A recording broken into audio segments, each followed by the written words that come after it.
Monkey Boy.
Welcome to Monkey Spank Radio, everybody. Sorry for the slight technical difficulties at the beginning, but looks like we've got all of it sorted.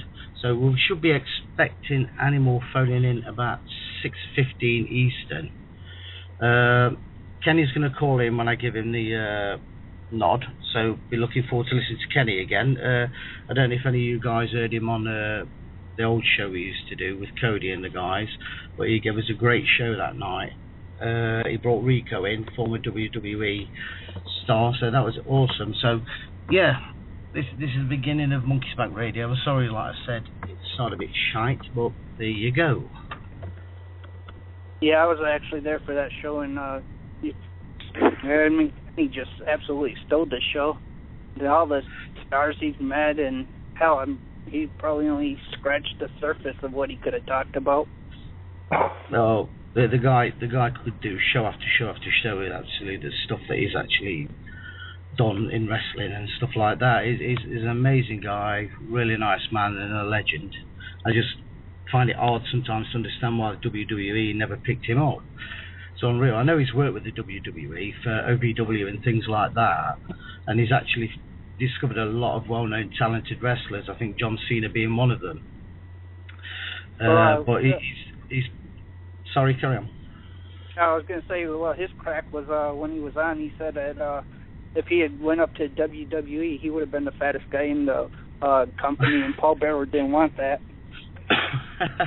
I know him and Paul Bearer's manager are actually really good friends. You know, they've done a lot when they worked the Indies together as well before he actually got the Paul Bearer role on the WWE. But yeah, I'm looking forward to hearing from Animal. This is absolutely a massive coup for us on Cajun Swamp Wrestling Federation Radio. A lot of people have tried to get him on before, but they've never ever got him on. So, you know, this is a massive coup for us. So I'm just waiting for him to call in. He'll be calling in around 6:15, I've told him, Eastern. it's like I say, Kenny's going to be calling in a little bit late. I'm just going to give Kenny the nod as to when he wants to call, when to call in. So we need to give Kenny big props when he comes on, because he's actually taping the rest of his American football, the throwy, catchy running thing that you guys like. Oh, yeah, I've heard from several people that have it on mute while they're listening to this show. Well, I think this is probably the problem with the time difference as well, is that it's a bit of a hump here with the time, so we might have to look into it again about running it maybe in the week so it doesn't clash with the USA sports cavalcade, so to speak. But I've got Marcus Marshall phoning in later on tonight, probably just after 12. Phil, I think you all know Marcus Marshall from the Facebook thing. So he's calling in. He's a fellow Brit. So that'd be nice to have a Brit. So it'll be me against you guys. Oh, mind you, we've got you here, haven't we? So Icon's here, so that's cool. If you can say hello. No, Icon's not here yet. Well, we jacked Tommy Shanty. I asked him if he was familiar with Burns, Rabbie Burns, and he says no, but he's had his fair share of boils. Well, yeah, that's a crap joke. You probably won't get. That's an English thing or British thing. But yeah, I reckon. Shall we go for a quick tune here? Just have play some music. Oh yeah, man. Sounds good to me. Alright. What's this one? Where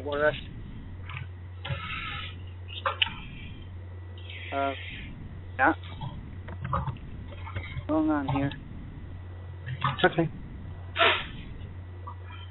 Uno, dos, 1, 2, 3, 4.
We're also joined now by Icon, the Scottish anarchist. Good God.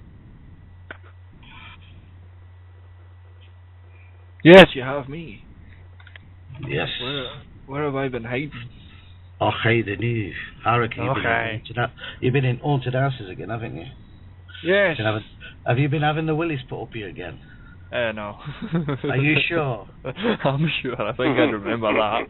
Have you had any orbs floating around your persona? I believe so. Did you ever have good Halloween, guys? Yeah, actually, you know what I done? I sat and I had like a big bag of candies and shit to give away to the kids. By about half an hour, I'm just sitting there. I just ate all the Snickers and Mars bars. Every time a kid come to the door, they'd get raffled. I just give the kids laxatives when I That's what we call recycling. I was a recyclinator for the night. I would always cut down raffles. Have you noticed that when they knock on your door and they ask you trick or treat, they expect you to give them sweets and candy and stuff? I usually say to them trick. And nowadays they can't come up with jack shit. What we used to do, we used to put dog shit on someone's door, put leaves over the top of it, or paper, light fire to it, they come out and stamp their foot on it, that's your trick. Milk bottles on door handles. They don't do any of that crap nowadays. You just get a bunch of these kids dressed up as witches and Frankenstein and stuff with this fucking bucket expecting to put stuff in. So I just put laxatives in. It's great. It's good. I put calms in as well. Yeah, the lot. I hate to think what the happy hippie puts in the kids' Halloween buckets. I tried to give candy away, but I ended up eating most of it because of the munchies. So I had to give the kids like pennies and, you know, leftover candy canes from last year, stuff like that, man. They're kind of looking at me funny, but it's like, oh, sorry, man.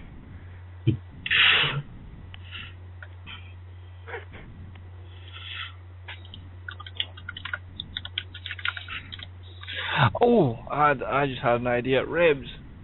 Yes, mate. You know what we should do? We should like go on a scavenger hunt, get an old burst football, fill it with concrete, set it outside a pub, and get drunks to pass it to us. That'd be brilliant. That would be the best. That would be amazing. Hey, mate, can you hoof the ball to us? I'll tell you what we did when we were kids once. We got a pound coin, and we put loads of super glue underneath it, stuck it on the pavement, and the amount of people that walked by to come and pick it up, and there was actually a drunken man. He was really, really drunk, and he was trying to get this pound coin up, and he leant over and he went whack straight on the front of his head, cut all his head open. Did I feel guilty? No, I was only about 13 at the time. It was rather funny. Ooh. Who's out here anyway? I'm here, I think.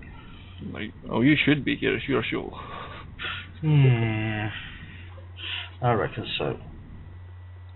I would just get a whip and start saying, if you don't do what I say, I'm going to scrape your foreskin over a fucking cactus and pour vinegar on it. Do you know what? That sounds like an ordinary Friday night for me.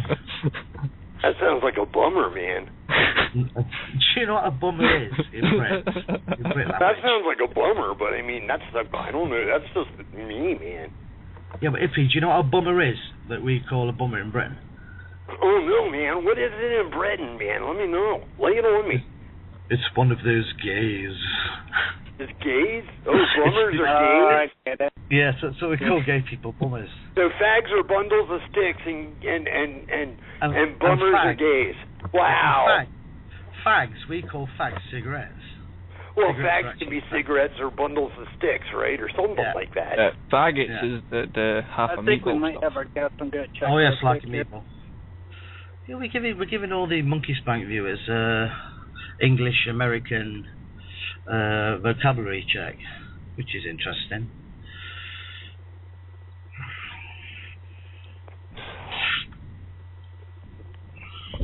Thank you, my dear. I'm just trying to make sure my microphone was where it was, because I thought it wasn't where it was, because I thought it was on top of my head, instead it was in front of my face. Do you have our guest now? Oh, I didn't play the music, white boy.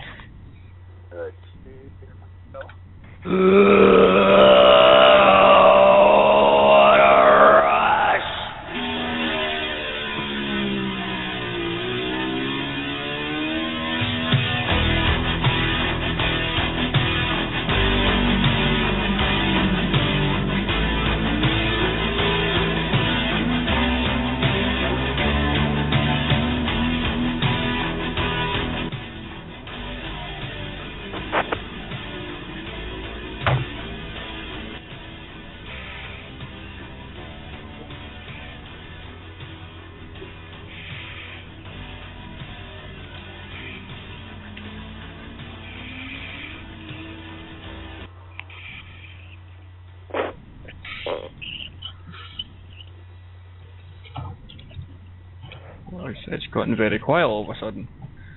I don't know, man. That music scares me. That normally means a hawk or an animal's coming. Have we got Animal in the studio? What's that, man? Have we got Animal in the studio? Yep, Animal's right here, bro. Oh, brother, it's an honour and a privilege to hear you on our show, man. This is a dream come true for me. You would not believe. Unreal. Well, thank you very much, bro. Yeah, I'm just actually driving in the car. My son just got playing an American football game here, and just talking to you guys. Oh, man, this is a privilege, honestly. So, you've just come back from a tour of Africa. Have you been performing over there, or is it like PR work or anything like that? No. I have a couple businesses over there in Monrovia, Liberia, in Africa, and actually doing a little bit of mining and some construction work and other stuff. So. Right. So you say your son's playing the American football now. I'm not familiar with American football. Forgive my ignorance on this. But is he playing in the NFL or? Yeah. He played on a team that played in Wembley Stadium last year, the St. Louis Rams. Right. He plays for the Rams. Yeah, he plays middle linebacker. Yeah, I'm not familiar with American sports, so you must forgive my ignorance on that, brother. Bro, don't worry about it. Hey, I'm just the same way with soccer or your football. Yeah. Can we just shoot through a few questions to you for the listeners? That's okay. Yeah, man, go ahead. Shoot. No problem. Yeah, one of the main things that actually stick out in my mind when I watched the Legion of Doom was when you came to SummerSlam at Wembley Stadium and you came out on the Harley Davidsons. What did you feel about the British public? Are they welcomed you? Well, I probably had a little prelude to the way the British people were, because British Bulldog was one of my best friends. Yeah. David Boy Smith. But when we went to Wembley Stadium there in 1989 and saw 90,000 people, it was absolutely, talk about what a rush was an understatement, man. When they played the music and you heard what a rush, but the cheering was so loud, we could not even hear. I couldn't tell if my Harley was running or not. I mean, it was absolutely crazy, and the whole time, the British fans are some of the best fans in the world, man. I love wrestling over in the UK. Yeah, it's been a pleasure to watch you wrestle with Orc. I think the world was absolutely shocked when Orc passed away. And I've noticed on your Facebook with the post made on there, remember him, and a lot of people are doing the same. It's just one of these things that you see you on TV, you've seen you in live shows, and it felt like somebody you actually knew had gone. It really upset a lot of wrestling fans. Yeah, we just had the 10-year anniversary of his death. It was it's kind of crazy. Any of those guys, man, they're all so young. From the British Bulldog, the Hawk, to Mr. Perfect, to Brian Pillman. A lot of the young guys, man, too young, way too young. Yeah, it's unreal. It's unreal, but. So I was watching the documentary that you did about where you guys started in Chicago in the gym and that lot, and it was one of these things that I tended to get to know the early part career of the actual Road Warriors, where they started from, and you very much come from the grits and grime of America, if you can take that on art, as no disrespect or anything, and I think a lot of people related with that, Well, yeah, I mean, we were guys. We were actually true guys from the inner city. You know what I mean? So we were actually. I mean, we didn't have to fake to know how to street fight, and that was pretty much our gimmick. So I mean, so it came natural to us, and to learn how to wrestle was actually harder than the fighting aspect of it. Yeah, because I know that from people that I've talked to over the last couple of weeks to let them know that you're coming on the show, a few of them say, Jesus Christ, when it was time for us to wrestle the Road Warriors, we shit our pants. It's like, who's going to take a good pummeling tonight? It was unreal. And the fact is, you went into that ring with the Iron music playing, Iron Man music, and these guys in leather and studs, and, you just looked the part. It was unreal. And I'd never seen anything like that. because I was introduced to wrestling, I would say early 80s, when Night of the Skywalkers in the old NWA, when you faced the Midnight Express, and that was the first real bit of American wrestling I'd seen, because I'd watched British wrestling for many, many years, and that got me addicted. And that's when the Road Warriors became my team, so to speak, you know, and I followed your career all the way through as much as I could. Well, you know, Ozzy Osbourne, Black Sabbath, Iron Man, that was our song.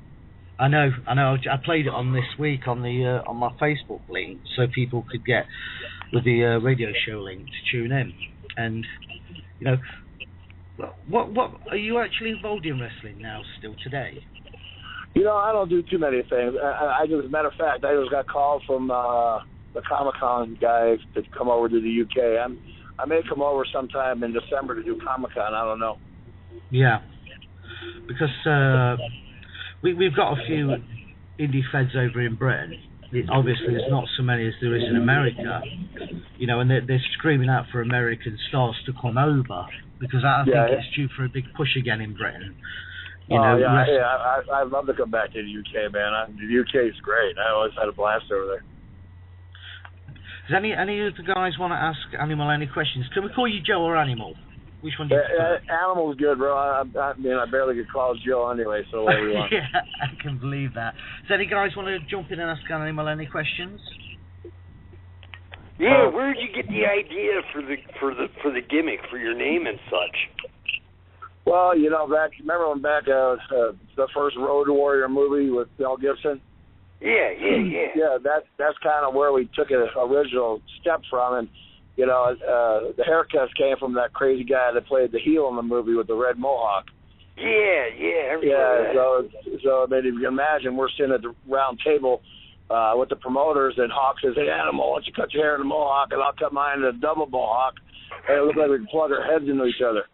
And so that's about as crazy as Hawk was. He just, you know, talked me into doing stupid things like that lasted about 25 years. That's awesome. Well, you're certainly going to get a mix of accents here. You got your Brit, you got your hippie, now you've got a Southern boy from Tennessee. You've got the Scot as well, Icon. And a Scot. We can't forget our Scot. But I remember seeing you guys first show up in Georgia on WTBS, and you had a slightly different look those first couple of weeks. Can you kind of explain to us how the look evolved from the look? You kind of had the blue jean jackets, I think. Well, at first they brought me in there to be the Road Warrior by myself. And then, of course, there was always something going on at that time within wrestling, big buyouts of the companies and everything else. So then they sent me to the Carolinas. Went to the Carolinas, wrestled there for a few months. Got to wrestle great guys, you know, Ric Flair, Ricky Steamboat, Jack Briscoe. And then I actually went into Jim Crockett's office and said, "Man, I can't take this crap anymore." I was making $150 working 9 times a week, wrestling 9 times a week. And I actually went and quit. And then Hawk he tried wrestling up in Canada for a couple months, and then he came back down. And we both said we had it with wrestling, and then they called us up and said, "Hey, we got this idea. We want to make the Road Warriors and use you two guys together." And I said, "Well, you should have done that from the beginning, since Hawk and I have known each other since we were young, you know." And that's the way it worked. And then, you know, and then it evolved. And once they put us together as the Road Warriors, then it pretty much, you know, the writing was on the wall where it was going to go, man. The best thing was, man, you know, you're only going to be as good in the wrestling business as the fans want you to be, man. And the fans just became attached to us because we were no BS. We were kind of like the alter ego of every guy sitting in the audience, you know. And whose idea was it to put you with Paul Ellering? You know, that was Ole Anderson's idea. In the beginning, they put us with Ellering because, you know, he didn't know if we knew how to do interviews or not. You know what I mean? Right. So he goes, "Hey, we'll put you here with you two dummies are going to go with Ellering. Just don't open your mouth up. Just go out there and beat people up." I think that's not right. You were a really good mouthpiece. What's that? I always thought that you guys really had a vocal talent to you when you guys started getting your role on. Yeah, well, I mean, it was in the beginning of our careers. You got to understand, man. I think Hawk was 24. I was only like 21 years old. And, we didn't know what was going on. Everything hit us so fast when they put us in there together. I mean, we were world champs right away. Unreal. So Unreal. They wanted to make sure. Another thing, if they want to push you, they'll push you. Yeah, I mean, if they want to give you the push, you can tell right now by the WWE. If they're going to give you a push in the business, they're going to give you a push. But, once they let us start talking, it was a great mistake because Hawk and I would just feed off each other. I was always the hard sell type guy, and Hawk was off the wall guy, and it worked perfect. Yeah.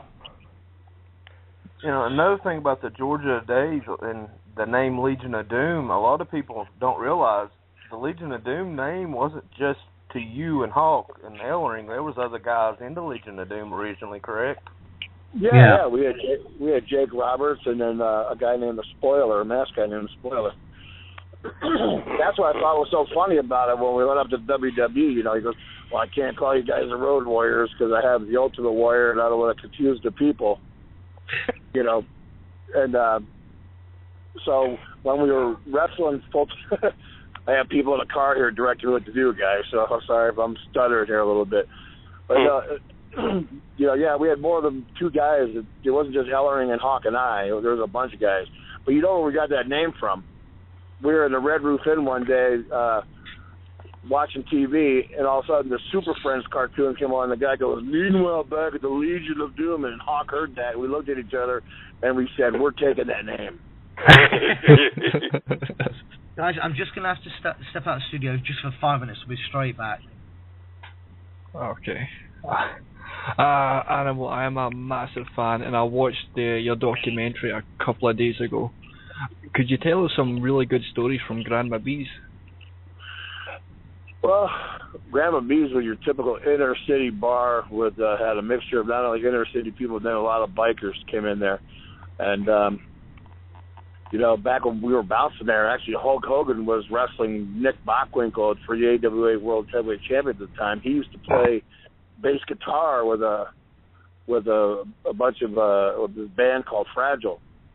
And then Hawk and I, it was Hawk and I and a guy named Smash of Demolition and Nord the Barbarian and Scott Norton, who was part of the NWO. We all worked at the same time, so there was more than just Hawk and I working at that bar. And when people come in, man, if you had your colors on and we ask you to take them off, you better take them off because otherwise we're going to make you take them off. I believe you two had a little competition to throw out the drunks because there was a little gate that they would usually trip over. Yeah, bro. There was this wire that was about knee high, right outside of the front door of the bar, and going out when at nighttime when it was dark, you really couldn't see. And we'd have competitions to throw. We were throwing people out to see how many flips they could do or somersaults when they hit that tripwire. It actually wasn't fun to the patrons, but we enjoyed it. Well, you know what drunks can be like. It's good for them to be bounced a few times. We had a question from the chat. Back when your brother was doing the Raw General Manager stint, were you ever asked to take part in that? I was really surprised when they didn't. And the reason, you got to understand, guys, in the wrestling business, animosity is one of the worst things, jealousy. I really firmly believe that they didn't want me. They want me to do it because of I don't think they wanted my. Don't want to say cheers or anything, but I certainly didn't think they wanted me to get any louder pop or take away from what they were doing as far as the wrestling business is concerned. You know what I mean? I don't know if that makes sense to you guys, but I was already. I hate to say it, kind of like an iconic figure. To me, I would have loved it. It would have made perfect sense either way. If I would have went in there as a good guy or a bad guy to back my brother up, either way would have worked. And I think the people would have wanted it because when they had the Raw 1000 episode, I don't know if you guys watched that, the cheer I got was like I never left the ring. You know what I mean? So I think it would have been good. I'd have done it if they would have asked, but they never did. I see what you're saying. Your appearance would maybe outshadowed their babyface's appearance if you came in as a babyface. Well, that's exactly what you watching it from the South know that. they started chanting, you know, when I did the Raw 1000 show, they started chanting the LOD chant, you know. That night, if I would have came out during what my brother John was doing, you're right. You don't want to overshadow, you know, a John Cena chant or somebody else's chant, because they don't want that to happen. Especially, you know, somebody they're not putting all the money in to give the push to. You know what I mean? Yeah, and I've also been in the business. I was in the business 20 years, so. Oh yeah, you get it. Armstrong's, all those guys down here for 20 years, so. Yeah, I kind of understand exactly what you're saying there. Bro, let me tell you something. You just mentioned a great name, man. Brad Armstrong and Bob Armstrong. Brad, man, what a great piece of talent Brad was. Brad was a real good friend of mine. I'm sorry, another one young to die too young, you know? You know, and I had missed that somehow along the way and found out right as they was planning his memorial show this summer. And I don't get on here and read a lot of stuff anymore like I used to. Yeah. You know, it really shocked me when I found out about him. Yeah, it was a shame, man. Brad was a heck of a talent. I spent a lot of time in Japan with, you know, Brad and Hawk were buddies. You know, so I mean, we spent a lot of time in Japan together and had a lot of great times. He was a lot of people didn't know he was a fun guy. Yeah. It never gets any easier, man. We know your son's talent in football and you know, everything. Did you ever play any football when you were younger? Oh yeah. I played. You know, I was a junior college All-American linebacker and guard. Where did you play football. at? Football by a place called Golden Valley in Minnesota, and then I had a full ride to go play at Brigham Young and Utah State, but I had to give them up. At the time I had got myself in a little bit of a situation. Got myself in a little bit of a situation. I had to give up the football dream and then just stick with the wrestling dream. Tried that out. Where did the idea for the shoulder pads come in with the spikes?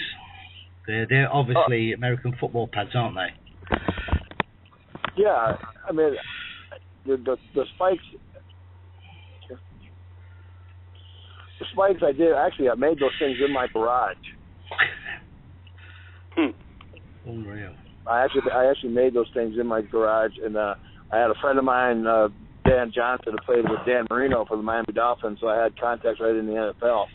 So I had the NFL, give me a couple pair of shoulder pads. I actually drilled them out in my garage. I had a friend of mine that worked for a big company here in the U.S., Honeywell, and they made me some spikes, and that was it. I do remember it was a match with Dusty Rhodes where both you and Hawk decided just to bust his eye open. That was shocking back then. How much heat did you really get from the fans? Yeah, actually, it was kind of a mixed review back then. The people that watched it all the time, some people cheered us doing it, some people booed us doing it. But and people still think to this day that I took the spike and I really took out Dusty's eye, and I didn't even touch him, to be honest with you.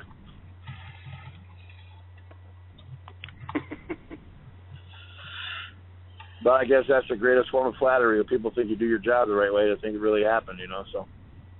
That's the best way to have it. Well, speaking of the injury angles, I remember the one where I guess it was you guys in the Powers of Pain doing the weight bench challenge. Yeah. And then you, I guess, had did the drop the weights on your head, I guess it was, and you came back wearing the hockey mask. That was always one of the coolest things ever when you had the painted hockey mask. Well, you know what really happened with that whole deal? A lot of people don't know. The night before, Warlord landed on my head, right? And he blew out my orbit. Right. My eye socket. So I actually blew out my orbital rim the night before I did that bench press contest. And so I had to go and do the bench the next day, and we didn't use fake weights like when Dino Bravo did his bench press contest. We used real weights, and I forget what it was. It was something like 540 pounds, something like that, and I still ended up doing it. Let me tell you the pressure on my eye, man. That was absolutely brutal. That was one of the worst things that ever happened to me. I know how that feels. I had an orbital as well as a nasal injury myself, so I can understand that, brother. Bro, when Warlord landed on my head, because Warlord was 345. He was a big SOB, you know. And I had cracked skull, broken nose, broken cheekbone, and blew a bone on my orbit just on one move. Wow. Yeah, it was something we have in common then, kind of. Yeah, no kidding, right? But if you ever talked to Warlord, you wouldn't think of a man that weighed 340 pounds. No, right? But yeah, and it's one of those things. It happens in our business. You can't get mad. You couldn't get mad at him. I mean, he was a good friend of mine. You know, so I wouldn't. It's just one of those accidents that happen, and you know, it is what it is. Got another guy calling into the show, Animal. I think you know him, Kenny Bolin. Oh yeah. Can you bring Kenny on here now, guys, please? Yeah, he should be on right now. Hi, Kenny. I'm here. How's everybody doing over your way today? Well, we're good, brother, in the UK. Cold, wet, rainy. Crap. Rainy, absolutely. Well, a bit on the cool side here. We've had our dose of rainy over the past few days, but it wasn't too bad today. Animal, I got to work with you, Lord, it was about 10 years ago at Jason Sanderson's Legend Show. They had you, DiBiase, Coco Beware. For some reason, they brought me and my son in. I don't know why. But we had a great time there. We got to hear Ox Baker sing the national anthem in the back, drown out the girl who was actually hired to do the national anthem. That's funny, man. That's funny. Oh, he's something else. That was the first time I'd ever met him, and my friend still talks about that to this day. This man with this booming voice drowning out the girl who was hired to do the national anthem. So there's a lot of memories on that trip, and I certainly enjoyed meeting you. I'd met you a few times. I don't know if you remember or not, but I was Jim Cornette's best friend back in the day that y'all were feuding with the Night Express, and back you were basically responsible for breaking my poor buddy's legs. When he fell from that scaffold.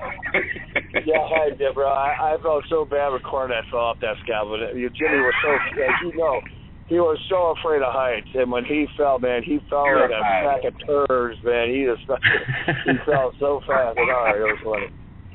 He was terrified. I was actually in the club that night. My wife was pregnant with my son, who's sitting here with me now. And she told me that night, she says, your son's going to be in the wrestling business, Ken. She said, he has kicked all night long. She said, he is excited to be here.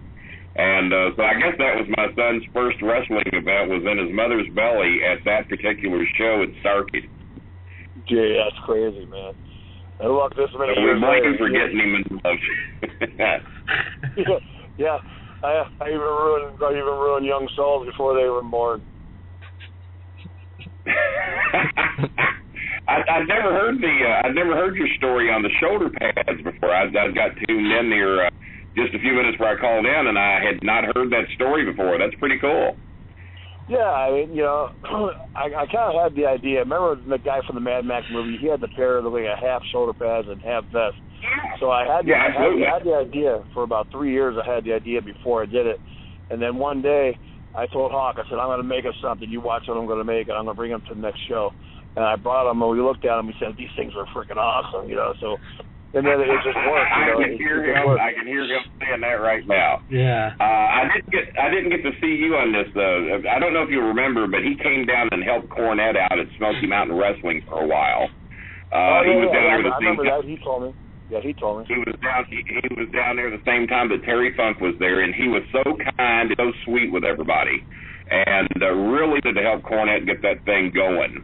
And I don't know if Hawk charged him anything or not. I know Terry Funk didn't. He said he was here to help, and he pulled me aside, and I told him I'd had trouble getting off from work from my boss. I wasn't really 100% in the business at that time. I was doing what I could and still working a full-time job at Humana Insurance. And I had to beg my boss to let me. So Hawk cut a promo, especially on my boss, letting him know what was going to happen to him if I ever had any trouble. And deviate your septum came into play. You know the average Hawk promo. I want you to know I got suspended 3 days when I played the promo of what Hawk was going to do to my boss. I got suspended 3 days for it. Yeah, that's funny. It doesn't surprise me at all. How do you remember the promo he cut on Jim Herd? I've heard about it, yes. Yeah, Jim Herd was executive vice president for Pizza Hut, and tried to run WCW. And Hawk said, yes. Some people should stick to wrestling, and some people should stick to making pizzas. Oh, he did speak his mind, no doubt about that. I have no doubt you missed him as well, but he was. But let me tell you, I had to do a lot of covering up over that speaking his mind. Let me tell you. you were the sane one of the bunch, huh? Well, if you could call me the same one of the bunch, yeah, I guess so. I didn't mean to try and take over the whole show here, guys. I mean, hell, I called in, and now it's become me interviewing animals, so I'm sorry. Kenny, you go for it, bro. You're a friend of the show anyway. You've been on before, and we know that you're the man. Well, I guess y'all knew that before I called in, didn't you? Well, exactly. You know, my son wants to bring something up. This is my son Chris. He works here in Ohio Valley Wrestling with me as Prince Bolin. He's getting ready to head to Germany here soon, but he's something he wants to bring up. Actually, I know that TNA, they always tout, not for the WWE service, but just in general, they put over the fact that they are very big in England, that they draw these great ratings. So what I was going to ask is, what is the general feeling going around the UK right now about the near impending doom, as it would seem, of TNA? And has anyone else had any insight on the rumor of Billy Corgan being the one to buy them? Yeah, they severed ties with OVW just the other day. Now, for those that don't know, I retired from OVW about a year ago, and I don't really have a lot of contact with them anymore. I did get word from a lot of the boys that TNA had severed ties with OVW officially as of yesterday. We've been hearing about it coming for quite a while, but it looks like it's finally the axe has dropped. They were talking about when I was there. I'll just wait for the other shoe to drop, because I've heard some rumors that Jake the Snake was thinking about taking it. Yeah. Would Jake have the money stored up? That's the question I would have, Animal. Would he have the money to do that? Yep. No, he would not have the money to do it. That was the answer I was going to hear. I don't know. I'll tell you what. Being in this wrestling business, I don't know how TNA could have any kind of ratings whatsoever. It's unreal.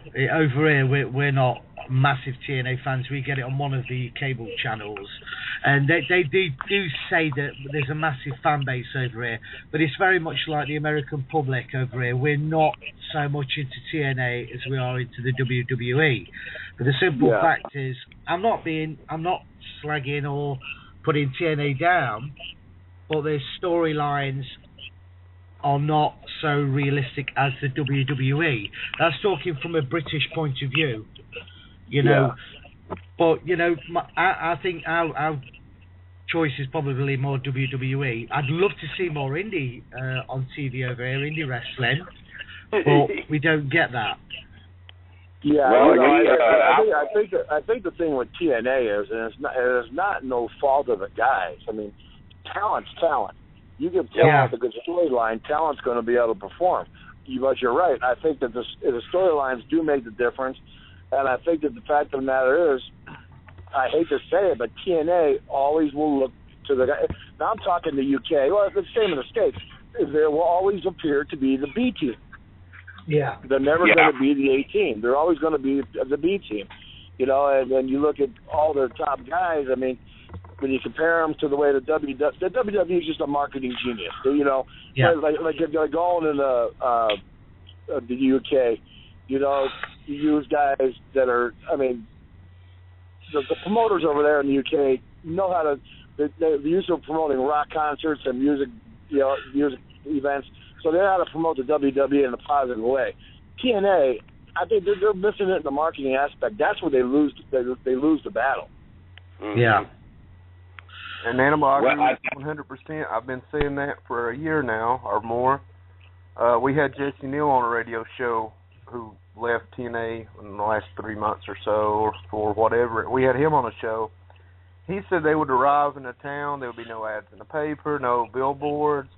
So they say a WWE show would be coming up in 3 months, and there'd be a huge billboard. There'd already be ads on radio, television. what have you. Well, yeah, Marketing-wise, there would be nothing done for their show, and they'd be in town that night. Yeah, hey, I agree with you. It's like we go to the UK, you have guys like Harvey and Martin Goldsmith. I mean, you UK people will know that. Two great promoters of rock bands over there promoting WWE events. Yeah. You know, so I mean, the Goldsmiths have got the conglomerate on the promotion in Britain.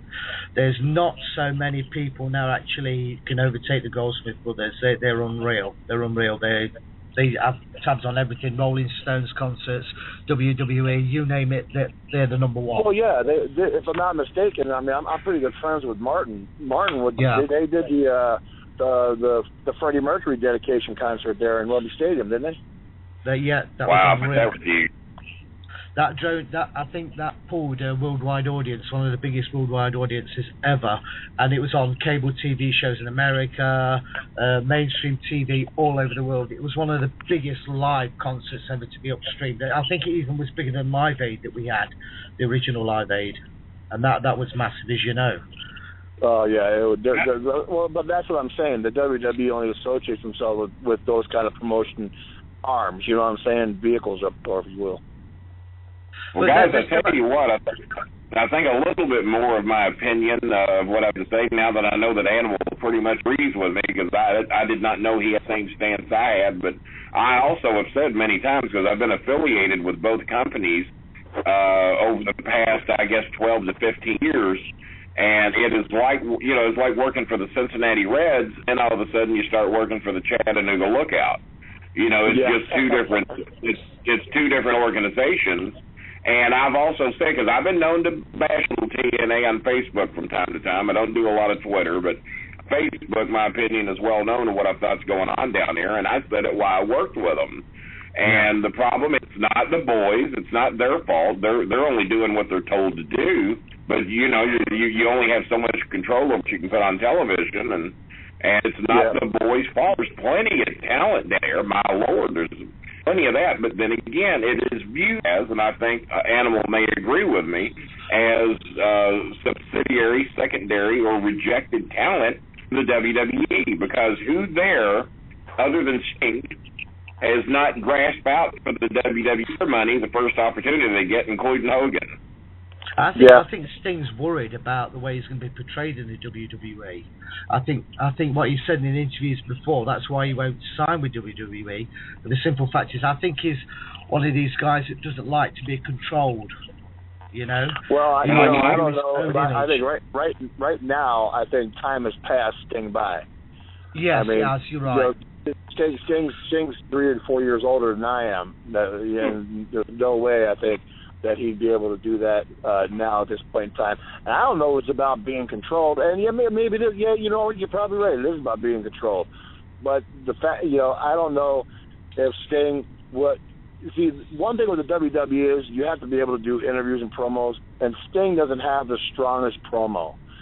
Sting's promo is great TNA, but it's not a WWE style promo, if you know what I mean by that. I'm not downplaying Sting. I'm saying, you know. Yeah, we get it. You get it, man. I'm sorry, Animal, it seems that everybody's dream match is Undertaker Sting.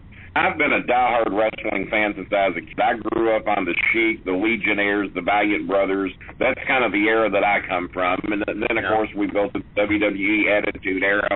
Then obviously the Road Warriors, Midnight Express, and then we've evolved. I don't know if I understand this great fascination with Sting versus Undertaker. Can you help me on that? That was one thing that I got started as well. I actually did a lot of posts on that. I think it's one thing that the public would like to see, but will not see, I think, unless Vince and his management can actually get hold of Sting to do this. But I don't think we'll ever see it happen. I think it's just a fixation with general public. There's two great personas in the wrestling business that I think they'd like to see them meet head on, but I don't think I'll see it. I don't know about you, Animal. I don't know how you think about this. No, I don't know. I mean, there's been some talk in the U.S. about it, but I don't think you're ever going to see Sting and Undertaker. I honestly think Undertaker is too big of a single phenom to be honest with you. And I think Sting is the last of the guys from the NWA top era that hasn't crossed over, like you said.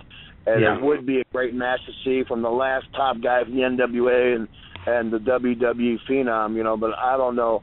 I hate to see the wrestling fan be cheated, whether you're in the U.S. or the U.K., because I think it'd be a great match. Don't be wrong, but I don't think we're ever going to see it. And if we do see it, the WWE is going to have to pay out a handsome price to both guys. I think so. But then again, is Sting worth the money?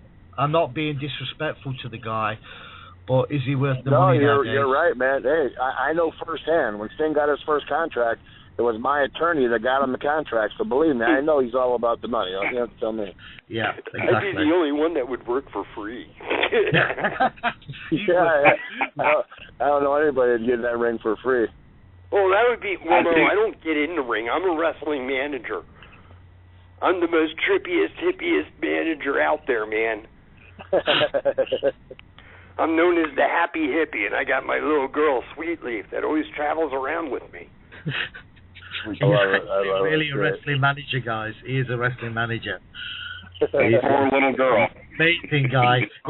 We've actually got catalogued, and we're going to be playing on the show soon, is the Happy Hippie interviewing Jake the Snake Roberts, and that is what you've got to listen to. I got to imagine how that is with Jake on the mic. That sounds like a must. You got to listen to that. It's being edited, and the sound quality is being picked up on it. But that's going to be an amazing interview to listen to. So that'll be coming in the next couple of weeks, guys. Animal, help me out. What was the first year that the Road Warriors really became the Road Warriors? When the fear of God struck in the wrestlers, when your all's music hit. What was the first year of that?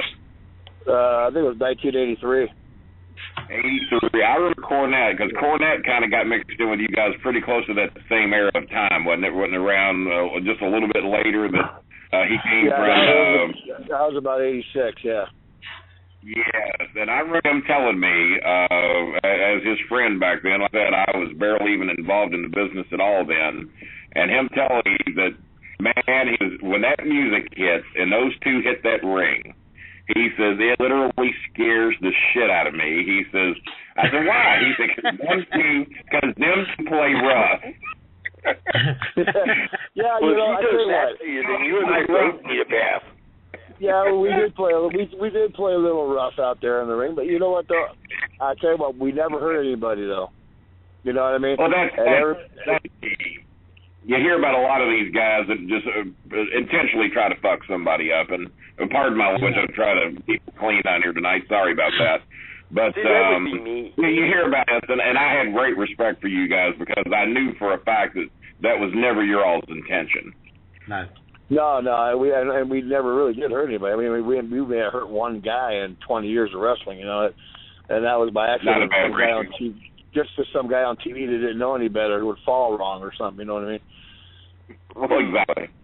But I would tell Cornette, I said, listen, if you're going to hit me with that tennis racket, you better hit me like if the cannon got shot off, because otherwise I'm not selling that tennis racket. You don't kill me with it, you know.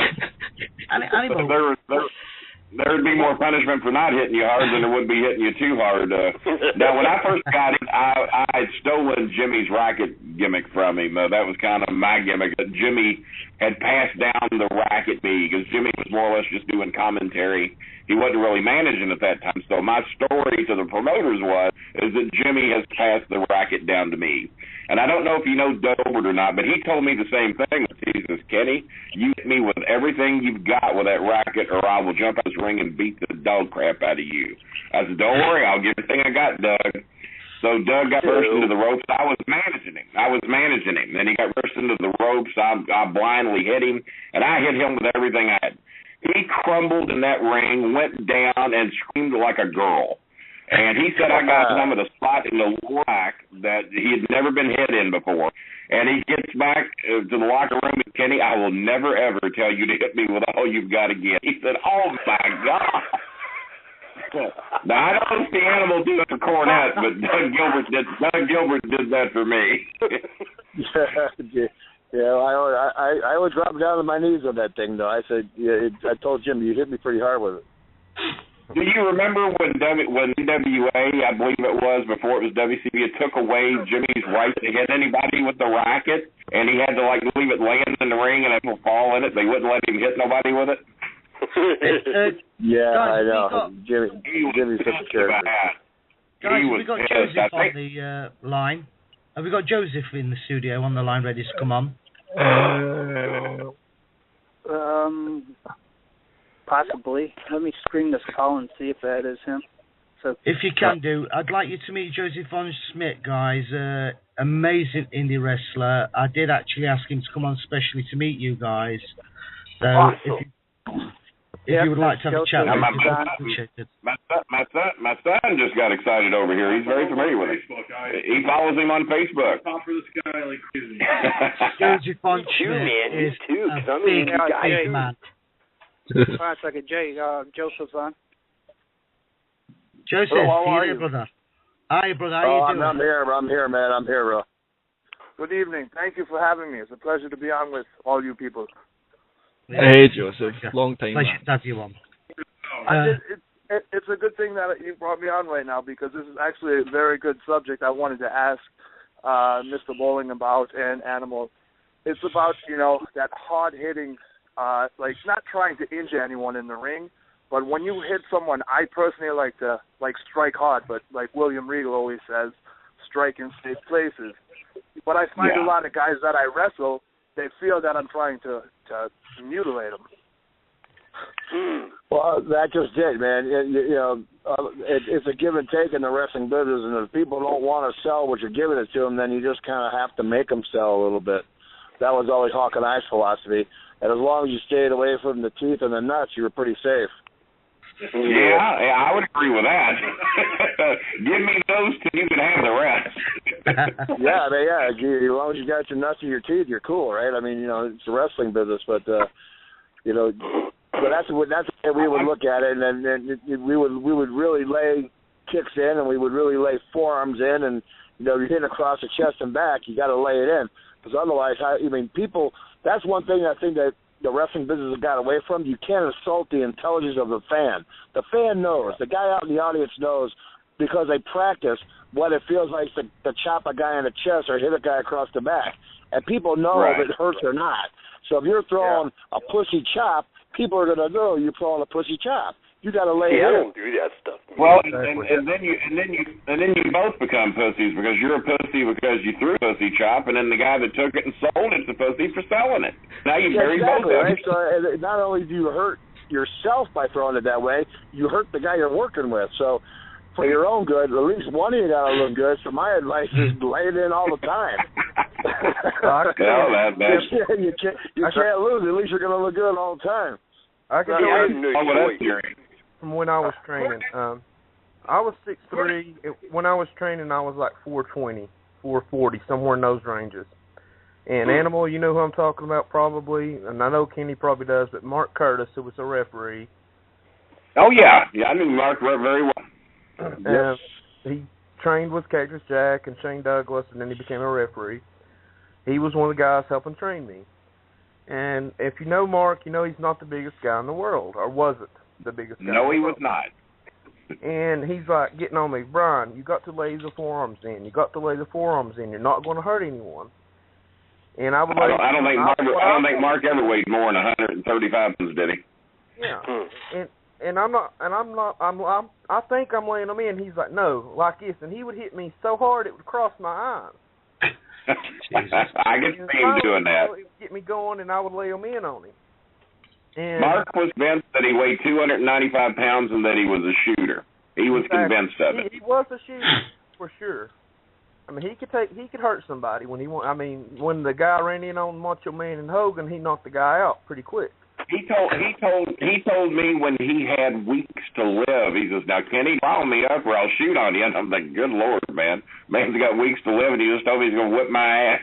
So eventually, I got to where I realized if I can lay my hardest forearm in on Mark Curtis at his size, I can do it to anybody. Yeah, right. I mean, anybody should be able to take it if Mark could. Exactly. See, not me, man. I like to get on people's joints really hard. That's what his hippies are good for, getting on people's joints. Which so I do a whole bunch of submissions. Had a lot to do with the wrestling business. Hey, Prince here's got a conversation he wants to share that he had with Cornette here recently. Go ahead and tell him that. Joseph was talking about people feeling like he's trying to kill him, and Cornette and I had a conversation on the kind of people that are getting into the business now as opposed to an Animals Day and Cornette's Day and even Mother's Day. Is that wrestling used to attract guys who didn't really necessarily blend in normal society. They were normally bigger, tougher guys who they just stayed on the road, and they were more. It was a harder life than it is now. Now it seems like it attracts a lot of the smaller, younger guys who grew up playing the video games. They don't want to be in the business because of the business. They want to be in it because of something that they have idealized from playing Raw to SmackDown, the old SmackDown games for PS2. Yeah, I agree with that. All nerds. And I don't think Adam played a lot of video games in his days on the road. Well, I can't play them now. I could care less. I wouldn't want to play with the video games, man. That's what the hipster chicks are for. Yeah, my whole life was a video game. Yeah. I have one more question. I have one more question for Mr. Animal and Mr. Bolin. There's a fine line, like what in wrestling world, like especially like nowadays or when you guys were starting.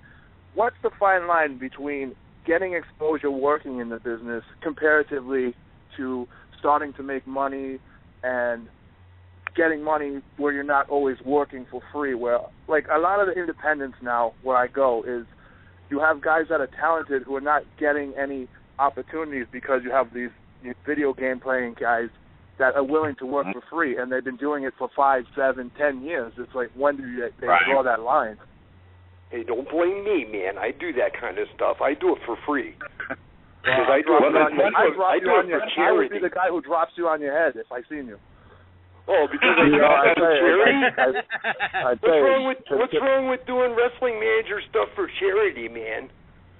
Let me cut in here.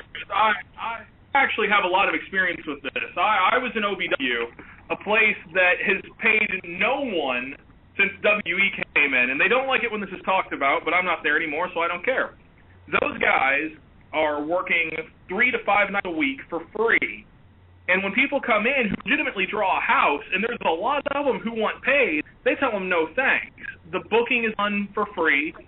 When TNA wasn't involved, Al came in, I'm sure he was getting something from TNA.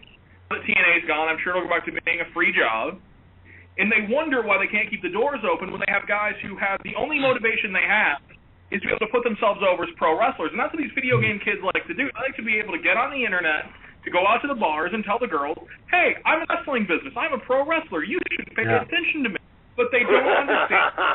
Yeah. That's what you hit the nail right on the head there. You know, it's just like I could have cared less if anybody recognized who I was.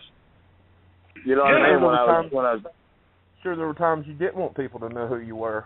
No, man. Like I said, hey, my son just got up playing the Tennessee Titans. I could care less. I got bugged all game for autographs, but it's not about me. I'm about watching my son play ball. You know what I mean? But the fans are the fans, and you got to take care of the fans. You always see what. Hey, listen, it's a hard road getting to be that superstar status, but once you get there, it doesn't end. It doesn't end till you die. To be honest with you, it really doesn't, because your fans are going to remember you forever. And you know, if you don't want it, you shouldn't have done it. That's my motto. You know, and that's always the way I look at it. So. Animal, here's another thing that Cornette laid on me. He talked about Bobby Eaton and how much beautiful Bobby loved the business. He says, you realize that Bobby was in the business 7 years before he profited $1. The other thing that we've talked about is the fact that so many people refer to themselves as I'm a professional wrestler. Well, there's a definition of the word professional. If you're a professional, that means you make your living at that art or craft. And if you work for free and you work at the Dairy Mart at night, then no, you're not a professional wrestler. It is a hobby. Lots of people have hobbies. Nobody does it for free. I mean, I do it purely as a hobby. I was in the business 7 years before I made a profit. It was a hobby until then. I was in it 7 years before I could make my living at it. And that's what Bobby. Yeah, and that's the point where I'm at. That's the point where I make my living at pro wrestling, but I'm competing with all these people, and believe me, there's a lot of them that are doing it for free. So it's like I love the business, and I never will get jaded or upset with it, like no matter what, because it's something I've always wanted to do since Andre the Giant, Sergeant Slaughter picked me up when I was a kid, put me on his shoulder. Ever since then, I was hooked, and I've been in ups and downs, and I'll never be upset with this business, but there has to be a line. But that's one of the things, though. That's one of the things. You probably have the talent and everything else, and have learned the craft. But it's the so-called marks that just want to have, like the other guy said, just want to have their picture put on Facebook to show everybody in the world that they pro wrestled. And I hate to say it, and probably never will amount to anything in pro wrestling, that ruin it for the guy that really loves the sport throughout their whole body and soul, like you should. If you don't love it, you shouldn't do it. You know what I mean? And that's I think what's part of that. That's a big problem with the wrestling business today. Like you said, the guys that do it for free, they're not wrestlers. I mean, they're really not. I'm just an entertainer. And beat the crap out of each other for free. Well, one of my mottos has been, you're only as good as those that you associate with, and your value is what you work for. And people say, what's your booking fee? Well, you can't afford my booking fee, because if you do, you're going to lose money. And I work for a fair amount less, and I'm sure that Animal and a few others out there do. But I try to be honest with you. You're not going to make money bringing me in, flying in, buying a $750 plane ticket, putting me up in a hotel, feeding me, paying me what my value is, and then if you do this with two or three others, in this day and age, you're not going to make a profit on your own. Well, remember that company that wanted to... Is that right? The company in Indiana. Yeah, there was a group in Indiana that wanted to bring me and several of the OVW guys in, and they were wanting to pay us these astronomical amounts of money to drive 30 miles up the road. We had a damager wanted $1,000 to work in his hometown. Danny Basham from WWE. Yeah, they wanted to pay me $750. But this is all great. This is great money if you can get it. But we didn't want to milk the promoter dry. We wanted to have a nice place to go every month to be able to make some money. And that's some more advice that I'm going to... Rather than to work one show, milk the promoter dry, or the mark, or whatever you want to call them, because that's what a lot of them are. And the money mark. There's still some of them out there. And the company that I've done some work with recently, I've accused them of overbooking. They're bringing in guys that I'm sure they're worth in their heads the money they're paying them, but they're not going to sell enough tickets to justify the pay. And to me, you know what else too, man? I can tell you how it is from the other end of the spectrum, because guys have gone out there, guys that are in the Hall of Fame, gone out there and nickel and diming it and taking these cheap pays, kind of ruin it for a guy like me, who I would love to come in there and make a good payday, help the promoter raise the house, help all the boys make a good payday, but I'm not coming in there for peanuts. I won't do it. I won't do it. But here's my thing. Here's my thing. What I see is Adam's got a lot more credentials than I got, and that's my stand on it as well. Yeah, it's just that if these promoters what would happen is if they brought like Animal in and a few other guys and guys who had their talent and really loved it and worked it, instead of compromising, instead of bringing like just Animal in and then filling the rest of the card with 5'4", skinny spaghetti arm guys that were all willing to do it for free. It doesn't matter who he brings in, he's going to kill the gate, and it's not Animal's fault. I'm just using you for an example, of course. I actually barter. That's how I do my bookings, because I do stuff for the Susquehanna Wrestling Organization with Wolfman. It's local. It's in the area. I was originally a stand-up comic. I'm a service-connected disabled veteran, so I'm retired. So I just do this for fun. I'm a good mouthpiece, and I like doing comedy and, doing things as a stinking hippie. It's kind of really a lot of fun. And I only just got started in it in real life. I mean, it was actually Josef Von Schmidt that kind of, got me interested in.